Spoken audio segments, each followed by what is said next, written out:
السلام علیکم ورحمۃ اللہ وبرکاتہ۔ امید ہے آپ خیریت سے ہوں گے۔ آئیے سنتے ہیں کچھ حدیثیں۔ اللہ تعالیٰ کو بتایا کرے، اپنے دل کی کیفیت اسے بتایا کرے کہ آپ کیا محسوس کر رہے ہیں، کتنی تکلیف میں ہیں آپ۔ یقین کرے وہ بہت پیار سے سنے گا۔ اس کے سامنے رو لینے سے آپ کے دل میں سکون اترے گا۔ بے شک وہ دلوں کا ہمراز ہے۔ فرشتے کن گھروں میں نہیں آتے؟ حضرت ابو طلحہ رضی اللہ عنہ نے رسول اللہ صلی اللہ علیہ وسلم سے سنا، آپ صلی اللہ علیہ وسلم نے فرمایا، فرشتے اس گھر میں داخل نہیں ہوتے جس میں کتے ہو، اور اس میں بھی جس میں جاندار کی تصویر ہو۔ ایمان کی علامت، فرمان مصطفیٰ صلی اللہ علیہ وسلم نے ہر شے کے لیے ایک علامت ہوتی ہے۔ ایمان کی علامت نماز ہے۔ فرمان مصطفیٰ صلی اللہ علیہ وسلم نے فرمایا، ہر شے کی ایک علامت ہوتی ہے، ایمان کی علامت نماز ہے۔ میرا رب میرے والدین سے 3 چیزیں دور فرما، قبر کی تنگی، جہنم کی آگ اور قبر کا عذاب، اور میرے والدین کو 3 چیزیں عطا فرما، اپنے نبی کی شفاعت، قبر میں سکون اور جنت کی نعمت۔ آمین ثم آمین یا رب العالمین۔ رسول اللہ صلی اللہ علیہ وسلم نے ارشاد فرمایا، مسلمان جب اپنے گھر والوں پر خرچ کرتا ہے اور خرچ کرتے وقت ثواب کی امید رکھتا ہے تو وہ خرچ اس کا صدقہ بن جاتا ہے۔ حضرت انس رضی اللہ عنہ فرماتے ہیں کہ میں نے کبھی کوئی کستوری یا اور کبھی کوئی عطر ایسا نہیں سونگھا جو رسول اللہ صلی اللہ علیہ وسلم کے پسینے مبارک سے زیادہ خوشبودار ہو۔ رسول اللہ صلی اللہ علیہ وسلم نے ارشاد فرمایا، قیامت کے دن لوگ حساب و کتاب میں مبتلا ہوں گے، صدقہ دینے والے اپنے صدقے کے سائے میں ہوں گے۔ نبی کریم صلی اللہ علیہ وسلم نے ارشاد فرمایا، مسلمانوں اگر تم میں سے کوئی جانتا ہے کہ اللہ سے باتیں کرے تو اس کو لازم ہے کہ قرآن پڑھے۔ سروں پر شفقت کے پھیرے والے ہاتھ جتنے کم ہوتے جائیں گے، زندگی کی تلخیاں اتنی ہی بڑھتی جائے گی۔ اپنے بزرگوں کی قدر کیجیے۔ رب اغفر لی ولوالدی وللمؤمنین یوم یقوم الحساب، اے پروردگار مجھے اور میرے والدین کو اور سب ایمان لانے والوں کو اس دن معاف کر دیجیے جبکہ حساب قائم ہوگا۔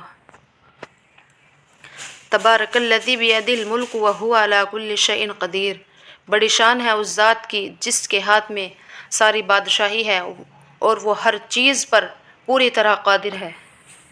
رسول اللہ صلی اللہ علیہ وسلم نے فرمایا، کوئی بھی اللہ رب العزت سے بڑھ کر تکلیفوں پر صبر کرنے والا نہیں کہ اس سے شرک کیا جاتا ہے اور اس کے لیے اولاد ثابت کی جاتی ہے، پھر بھی وہ انہیں عافیت اور رزق عطا فرماتا ہے۔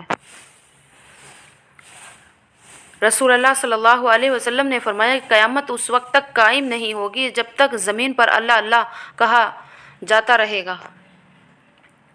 انسان اور جانور، حضرت علی سے پوچھا گیا کہ جانور اور انسان میں کیا فرق ہے؟ آپ نے فرمایا کہ جو صرف اپنے لیے سوچتا ہے وہ جانور ہے اور جو دوسروں کے لیے سوچتا ہے وہ انسان ہے۔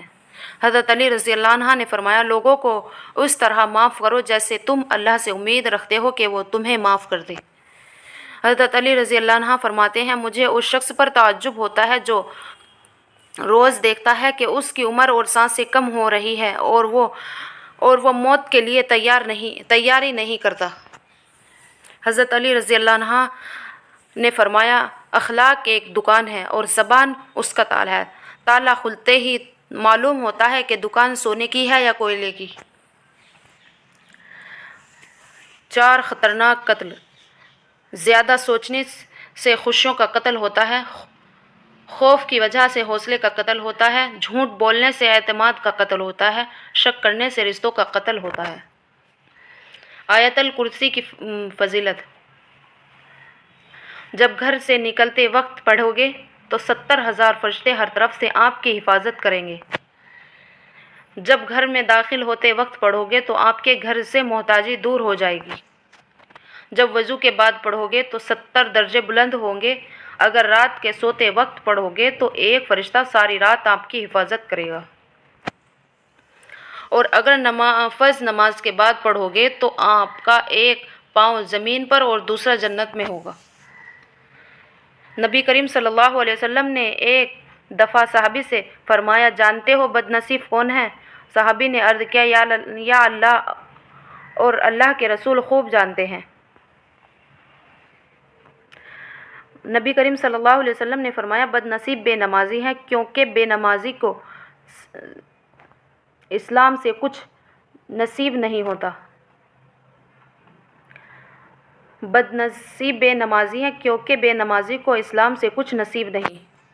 حضرت علی رضی اللہ عنہ نے فرمایا، 3 چیزیں ایمان کو تباہ کرتی ہے: امیروں کی محفل، عورتوں کی صحبت، جاہلوں سے بحث۔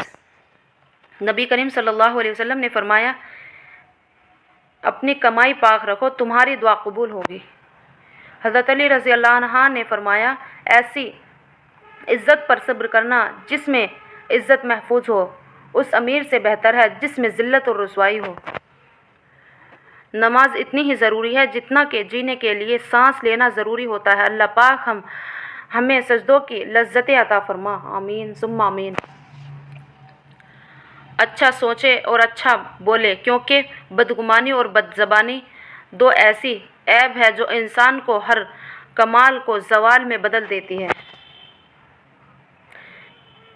یہ اوقات ہے میری اور تمہاری، پھر یہ تکبر کیوں، یہ حسد اور نفرتیں کیوں، ہر وقت ایک دوسرے کو نقصان پہنچانے کی تدبیر کیوں؟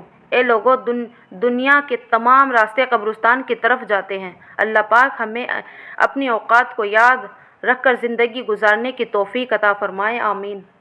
کمنٹ میں آمین لکھے۔ یا اللہ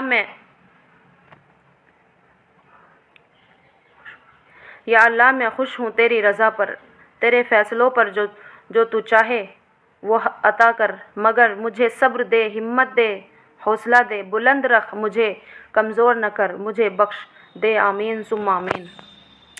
یا اللہ فلسطین کی مدد فرما اور امت مسلمہ کو ایک کر دے تاکہ وہ ہر مصیبت کا سامنا کر سکے، آمین۔ یا اللہ مجھے حاسدوں کے حسد سے اور فساد کرنے والوں سے اور ہر طرح کے چھپے اور ظاہر دشمن سے بچانا، اور مجھے ہمت و حوصلہ عطا فرمانا کہ میں ہر معاملے میں ثابت و قدم اور صراط المستقیم اختیار رکھوں، آمین۔ یا اللہ مجھے آنے والے بہترین دن عطا فرما اور میری نصیب میں ایسا لکھ دے جس سے میرا دل خوش ہو، میری تمناؤں کو پورا فرما، مجھے ذہنی سکون عطا کر اور میرے معاملات کو آسان فرما دیجیے، آمین ثم آمین یا رب العالمین۔ یا اللہ جب میں تھک جاؤں تو مجھے آرام پہنچانا، جب مشکل بڑھ جائے تو آسانی فرما دینا، جب میں کمزور پڑ جاؤں تو میری طاقت بن جانا، جب میں دکھ اور تکلیف میں ہوں تو میرا مرہم بن جانا، جب میں مایوس ہو جاؤں تو میرا بھروسہ اور یقین بن جانا، جب ہر طرف سے بے چینیاں بڑھ جائے تو میرا سکون بن جانا۔ یا اللہ جب میرے اندر مایوسی کا اندھیرا بڑھنے لگے تو امید کی روشنی بن جانا، اور جب ہر چیز ناممکن ہو جائے تو ہر چیز کو میرے لیے ممکن بنا دینا، آمین ثم آمین۔ میرے اللہ، میرے پاس آپ جیسا کوئی نہیں، مجھے کبھی خود سے دور نہ کرنا، مجھے کبھی اکیلا نہ کرنا، کبھی میں بھٹک بھی جاؤں تو اپنی طرف موڑ لینا۔ یا اللہ مجھے اپنے سوا کسی کا محتاج نہ کرنا، تیرے سوا میرا کوئی سہارا نہیں، تو ہی میرا دوست ہے، میرا سب کچھ ہے، تیرے بنا ایک پل گزرتا نہیں۔ یا اللہ تجھ سے بات کر لوں تو سکون میسر، تجھ سے بات نہ کر لوں تو سکون میسر نہیں آتا، اپنا حال نہ بتاؤں تو دل کو قرار نہیں آتا، سجدوں کی لذت سکون پاتی ہوں، تجھ سے بات کر کے میں مسکراتی ہوں۔ یا اللہ میرے دل کو منافقت سے، میرے عمل کو دکھوں سے، میری زبان کو جھوٹ سے اور میری آنکھوں کو خیانت سے پاک کر دے، اور ہم سب کو اپنے شکر